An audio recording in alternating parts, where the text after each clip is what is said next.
विद्यार्थियों, मनोभार, उसके बाद हम ये वीडियो में देखेंगे मनोभार के प्रकार। उसमें पहले हताश, लक्ष्य प्राप्ति के मार्ग में आने वाले अवरोध के परिणाम स्वरूप लक्ष्य प्राप्ति तक न पहुंचने के कारण उत्पन्न होने वाली मानसिक परिस्थितियों अर्थात हताश। विद्यार्थी, ये व्याख्या है, आपको लिखनी है। ये मोस्ट आईएमपी प्रश्नों में भी पूछे जाते हैं कि कोई भी हमारा लक्ष्य हो, यानी कोई भी हमारा लक्ष्य हो, उसमें लक्ष्य तक पहुंचने के बाद उसके उत्पन्न होने वाली कोई मुश्किल, यानी उसे हताश कहते हैं। कि मार्ग में आने वाली अवरोध यानी कोई काम, आपके पापा कोई काम करने गए, बराबर, तो उनका काम पूरा नहीं हुआ, तो उसके अंदर यानी बीच में कोई मुश्किल आ गई, उसके कारण मानसिक परिस्थिति हताश कहते हैं। मानसिक प्रेरणा के प्रेरित होकर व्यवहार करता है। ये प्रेरणाएं शारीरिक, मानसिक, सामाजिक या अन्य प्रकार की हो सकती है। प्रेरणा की आवश्यकता को पूर्ण करने के लिए व्यक्ति लक्ष्य प्राप्त का प्रयास करता है।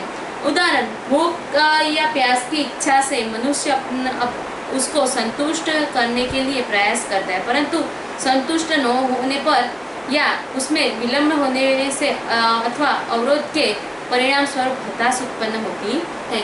विद्यार्थी, देख रहे हो कि भूख या प्यास की इच्छा से भी मनुष्य यानी खाना नहीं देखता है, पीना भी नहीं देखता है और काम में जुड़ा रहता है, फिर भी उसको वो लक्ष्य पूरा नहीं होता है, तो उसके कारण मनुष्य क्या हो जाते हैं, हताश हो जाते हैं कि मैं पूरे दिन मेहनत करता हूँ, मैं सब कुछ करता हूँ, फिर भी ये मेरा काम पूरा होता नहीं है, तो इसके कारण हम हताश हो जाते हैं।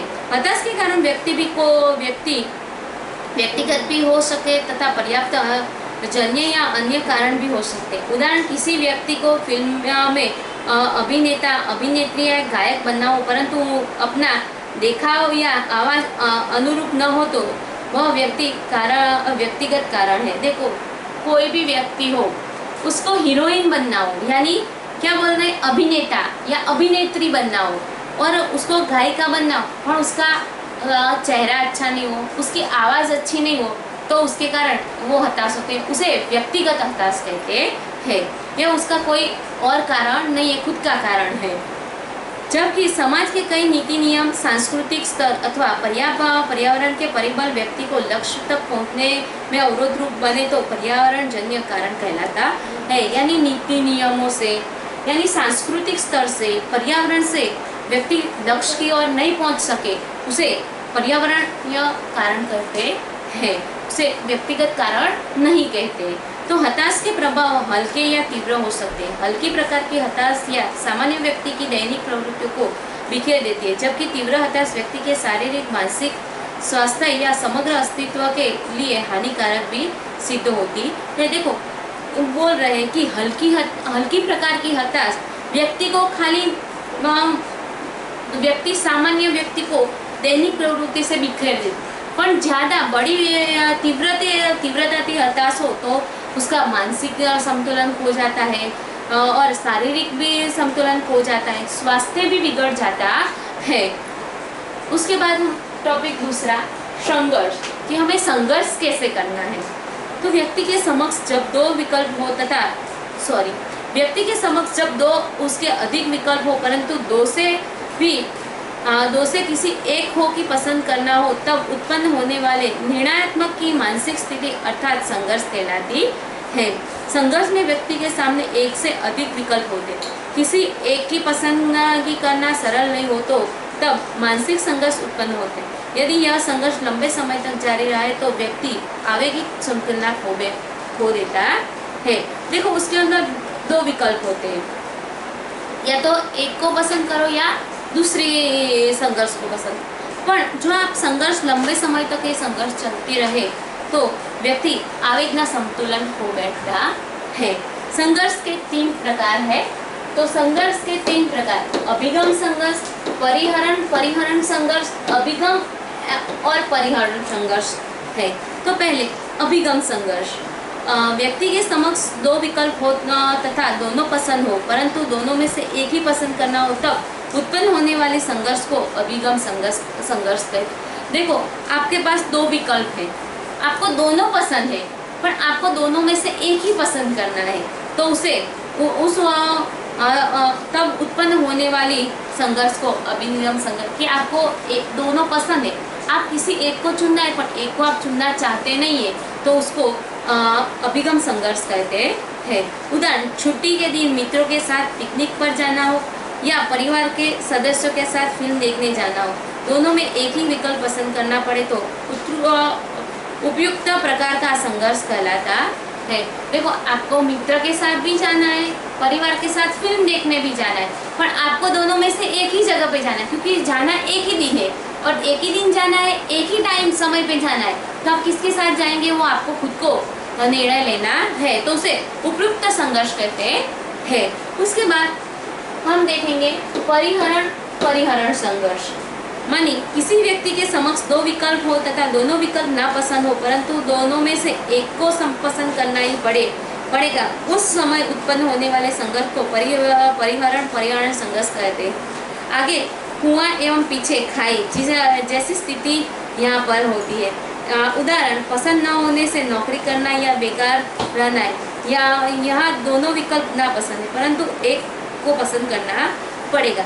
देखो, या तो कहते हैं आगे खाई या पीछे कुआं, यानी पीछे आगे कुआं या पीछे खाई, यानी आपको कोई विकल्प पसंद ही नहीं है, या तो आपको नौकरी करना पसंद नहीं है और नौकरी नहीं करो तो बेकार ही बैठे रहो, वो भी आपको पसंद नहीं। उससे अलावा आप नौकरी करो जो आपको पसंद नहीं है, फिर भी आप नौकरी करेंगे तो दो पैसे कमा के घर पे लाएंगे, वरना बेकार बैठे रहेंगे तो खामखा बैठे बैठे खाना पड़ेगा और कुछ भी हाथ नहीं आएगा, तो उसे परिहरण संघर्ष कहते हैं।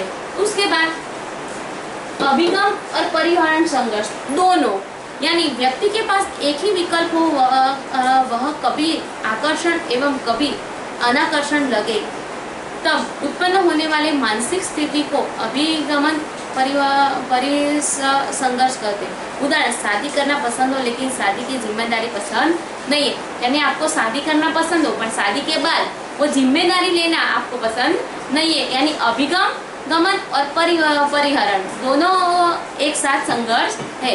शादी तो कर लेंगे पर शादी के बाद उसकी जिम्मेदारी तो लेनी पड़ेगी ना, घर चलाना पड़ेगा, लड़का हो तो घर चलाना पड़ेगा, बीवी को कैसे खिलाए वो सब देखना पड़ेगा। इस प्रकार महंगा आरामदायक मकान खरीदने की व्यक्ति की इच्छा हो लेकिन उनको निभाने की जिम्मेदारी कठिन लगती है। चलो, व्यक्ति को बहुत बड़ा मकान लेना है पर उसको कैसे ले, उसको हम कैसे पैसे लाए, वो सब भी जिम्मेदारी उठानी पड़ती है। इस तरह की विकल्प पसंद करना या छोड़ देना, ऐसा भाव उत्पन्न होता है। उसके बाद हम तीसरा टॉपिक देखेंगे, दबाव। अन्य व्यक्ति या परिस्थिति के द्वारा व्यक्ति के समक्ष उत्पन्न होने वाली वास्तविक या काल्पनिक आवश्यकताओं को पूर्ण कर सके या नहीं, ऐसे विचार से उत्पन्न मानसिक स्थिति को दबाव के रूप में पहचाना जाता है। देखो, हम ये परिस्थिति को पूर्ण कर सकेंगे या नहीं कर सकेंगे, उसका दबाव हमारे मस्तिष्क पर रहता है। दबाव आधुनिक जीवन शैली की अनिवार्य परिस्थिति है। दैनिक जीवन में भी दबाव के अनेक प्रसंग उत्पन्न होते हैं।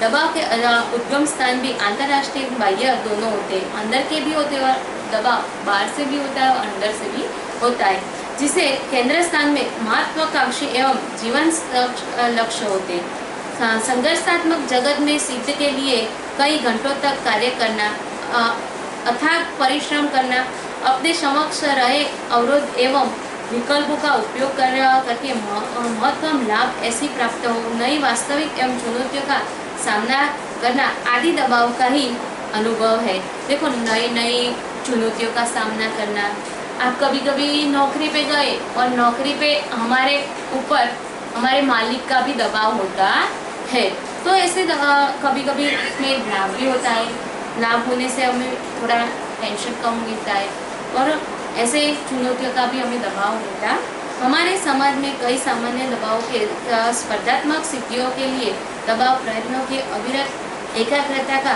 दबाव, जटिल एवं गतिशील परिवर्तनों के दबाव, परिवार एवं अन्य रिश्तों आदि के दबाव रहते हैं। देखो कि परिवार में रिश्तों का दबाव होता है, फिर एकाग्रता का दबाव होता है, जटिल गतिशील परिवर्तनों का दबाव भी होता है।